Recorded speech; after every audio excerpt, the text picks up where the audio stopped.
Hello and welcome. We come now to the 33rd Sunday of a weekend of this time, and it begins really what one might call a triad of thinking. In other words, the 33rd Sunday this time, 34th, which ends next week, and the 1st, which is the first Sunday of Advent. These three deal with what we would call eschatological events. In other words, they tend to look to the future. Now, there's, by the way, this probably is now, well, not probably, the last time that we will be looking at a section from the gospel tradition according to Mark. Let me just begin, first of all, by giving what the readings are this time, lest we forget as we go along. The first reading comes from the book of Daniel, chapter 12, verses 1 through 3. From the work to the letter, or the work to the Hebrews, chapter 10, verses 11 through 14, chapter 10, verse 17, and then chapter 11, verses 14 and 18. It gets a little bit confusing there. And finally, the Gospel of Mark, chapter 13, verses 24 through 32. Chapter 13 of Mark's Gospel, which is really a unique chapter in his work, sometimes known as the Little Apocalypse, deals with issues that have to do with, or visions that deal with, looking to the future.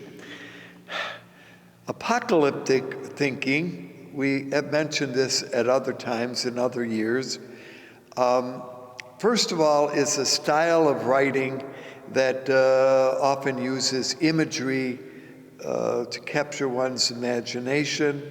Apocalyptic thinking looks at, with big images, grand visions of things. So that's one thing that we're looking at, apocalyptic style. It is found in certain works, certainly in the scripture. The book of Daniel is one of those, at least the second half of the book of Daniel. That's, again, a story in itself. The first 6 chapters of the book of Daniel deal with a young man named Daniel who is kind of the spokesperson. But then the second half of the book of Daniel deals in or with apocalyptic images, looking to a grand and wonderful, in some ways, future. Also, what we're dealing with, and this is what makes this discussion this time a little bit more, confusing or different, is what we would call the eschatological approach, namely looking for some events or times in the coming, in the future. So all of that kind of in a roundabout way is something to keep in mind as we're looking here. Let's take a moment looking at the book of Daniel, which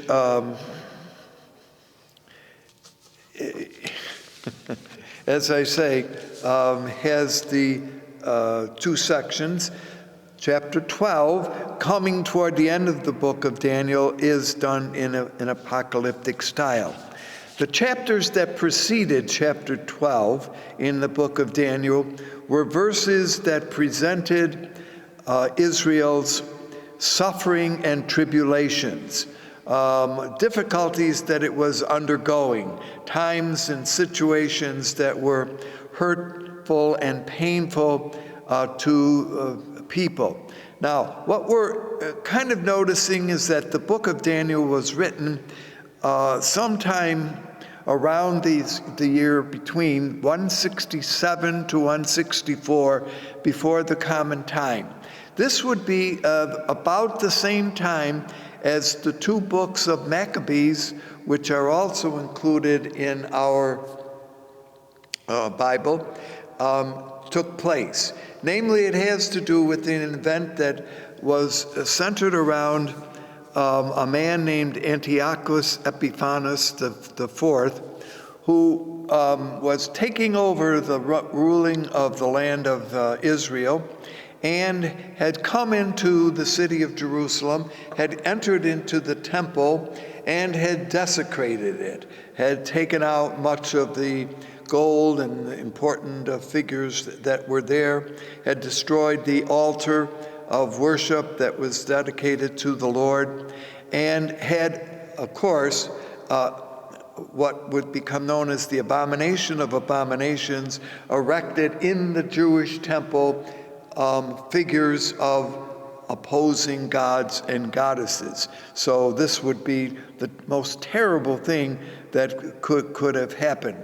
What had happened, you remember, when this had taken place, there had been a rebellion known as the Maccabean Rebellion, and the stories of the heroicness of Judas Maccabeus and those who were loyal to the tradition of Israel are recorded, not only in the first and second books of Maccabees, but also, although they are not included in the traditions of either any of our collections, but there's also a third and fourth book of Maccabees. So if you like the Maccabean story, there it is. But the book of Daniel is also written at that time, but in this what we call apocalyptic style. And having gone through a series of setbacks, of hurts, of pains that the Israelites were experiencing, now will come an era in which the Son of God, the Son of Man, and here's the imagery that will be used, will ride on the clouds and bring in a new time. And it is here that the mention of Michael is mentioned as kind of the leader of this of group. So all of that, without going into a great deal of discussion here, will be a new time, a new era. And who is the Son of Man?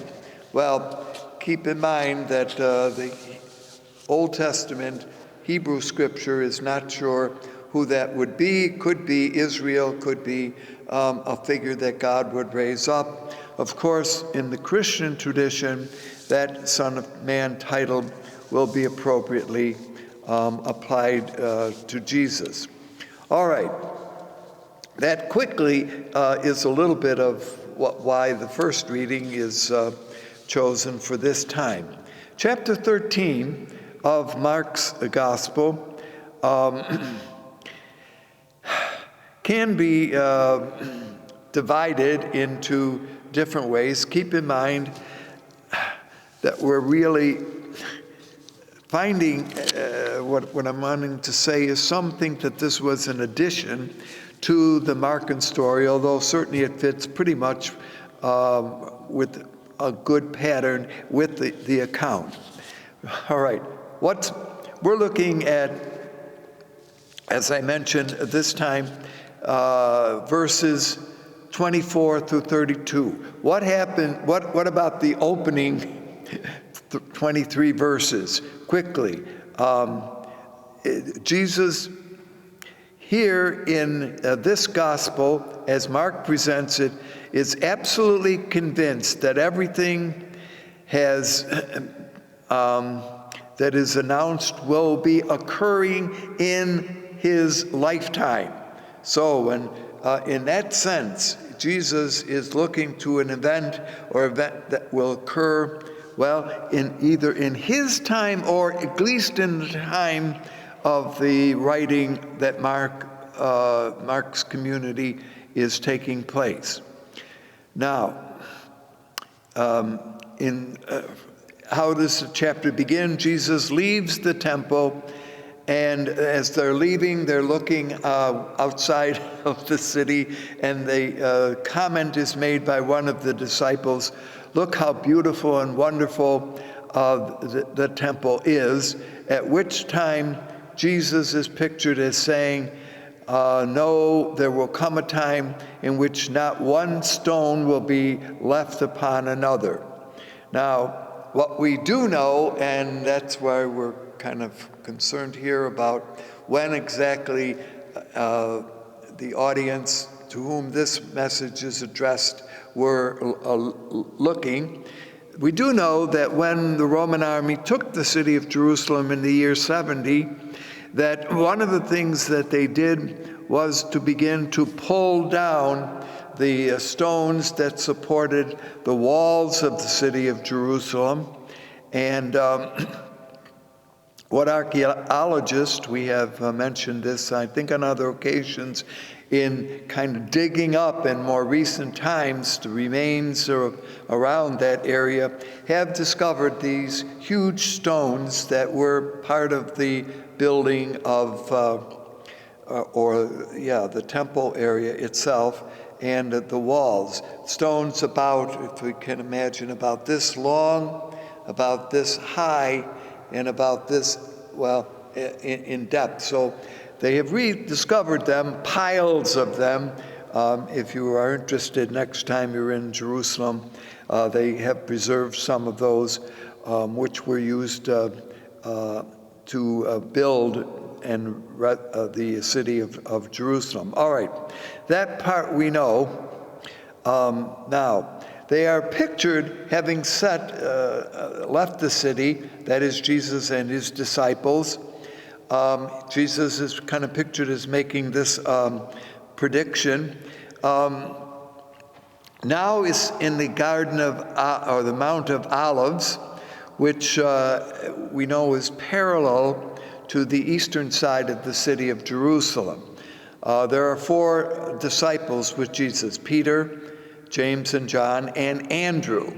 And they ask what signs are going to accompany this kind of ending that you are talking about. Well, and now the next verses talk about events that will take place. You will hear there will be rumors of war, nations will rise against nation, earthquakes in various places, famine, and the comparison is made to birth pains, that this is what it will seem like. The section left out goes on to say that they will hand you over to councils, to synagogues, to governors, and to kings. So kind of a prediction that there's going to be a lot of upheaval here. Some have said, well, did some of this actually happen? And this, again, is where we're not sure exactly how to establish the dating of this. Governors and kings. Well, we know Pontius Pilate, Jesus was handed over to him. Later on, when we read in Acts, there are men named Felix, Festus, Herod Antipas, who was a Jewish man, Agrippa, who was a Hebrew leader. So if you want a little bit of the history, one can see, now, this is a prediction, see, looking at what's going to happen. Or is it already, knowing what has happened, we put into the mouth of Jesus kind of these events. Thus, it looks as if he is predicting something yet to be, but in fact, what has been jettisoned back as prophetic, as predicting a future event. Again, that's why we have emphasized over the weeks here, important to keep in mind the pattern that Mark has wonderfully and kind of cleverly developed up to this point. So, the abomination of abominations, and that's an interesting phrase that is used here. as I mentioned a few minutes ago. We're not quite sure. Analysts like to come up with different suppositions. Some say, as I mentioned, it was a pagan altar. Others say that some dramatic sacrilege had been taken place within the temple area. Others say that Antiochus had wanted a statue of himself placed in the middle of the temple. Now, why do we mention this? Because we do know that the Emperor Caligula, who was Emperor of Rome, had wanted a statue of himself developed and placed into one of the local temples. That never happened because Caligula died before it could happen. Or is what happened within the temple some mysterious figure whom we don't know? So a lot of uncertainty, or the opportunity for various different interpreters to make their position has developed. All we know is that the advice given by Jesus at this point is that that certain signs are going to occur, okay? And this brings us again to some of the material that we're going to look at. In verse 24, let's go now to, so all of the things that have preceded are predictions, and in fact, early in that, you can go back and read that and check that what's left out there. People have been told better, because these tragedies are going to happen, they're going to be terrible things. As we just alluded to a couple of minutes ago, literally the advice being given is get out of town, flee into the mountains, we might say head for the hills. And don't delay, do it now, because terrible things are going to occur quickly. Other examples are given: those who are working on the rooftops, put down your material, leave and flee. Don't stand to finish the job, get away.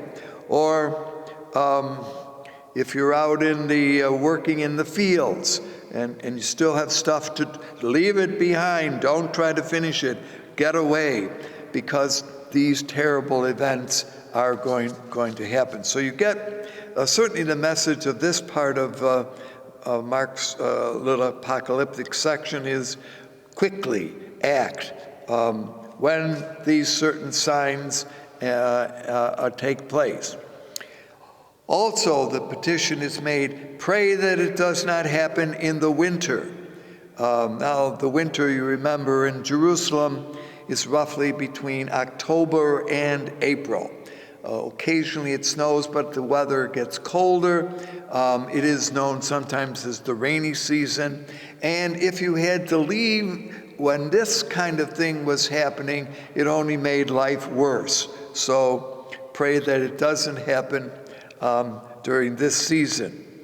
All of those are partially what is being predicted prior to now coming to verse 24. Verse 24 speaks about the fact that there will be cosmic portents of what is about to happen. So we're still not finished with these predictions. Much of what is suggested here is built on Old Testament or Hebrew sections of the Scripture. And there are a number of them, and let me just identify a little bit. I know we don't have it to go to check, but just to kind of point out how indebted this section of Mark is to the Hebrew tradition. Isaiah chapter 13, verses 10 and 11. Again in Isaiah chapter 34, verses 4. The prophet Joel in chapter 2, verses 10, 31, and then in chapter 3, verses 15. The prophet Amos in chapters 8 and 9. The chapter Haggai in chapter 2, verses 6 through 21. The prophet Jeremiah in chapter 4, verses 23. The prophet Ezekiel in chapter 32, verses 7 through 8. And even in the New Testament, in the book of Revelation, chapter 6, verses 12 through 14. So the point is, that you can kind of notice here, is that there is already, these images have been presented and suggested in the scriptural tradition. And Mark, in developing this little section, certainly was aware and may well have used some of the images there. So it predicts, and that's what we will be looking at, the coming of the Son of Man, who will be riding on the clouds. So he's going to be a cloud rider. Now, isn't that a kind of an interesting picture? I have to take a moment again to remind us that the cosmology of the world that was prevalent, certainly in scriptural times, and well until Galileo's observation that the center of the universe was not the earth, but that the earth revolved around the sun, etc., took place. So when one thinks of the cosmology of the earth, of the world, we have noted this on other occasions, but I think you have to kind of keep it in mind again as we look at it this time, that there are three layers. Okay, you have the layers of the heavens, you have the layer of earth, and you have the layer of the underworld, okay? And things are thought of not in roundness, but in flatness. In other words, it goes this way, so that you could talk about the ends of the earth, okay? So if you're thinking in a flat way, there is an end, or call it a beginning. So again, all of that kind of understanding of how the universe or how the world is pictured is important in interpreting this, okay? So we will hear that there will be come from the four winds of the earth, from the east, the west, the north, and the south, okay? Well, where are the ends of the earth, the winds? That's what I'm just suggesting, okay?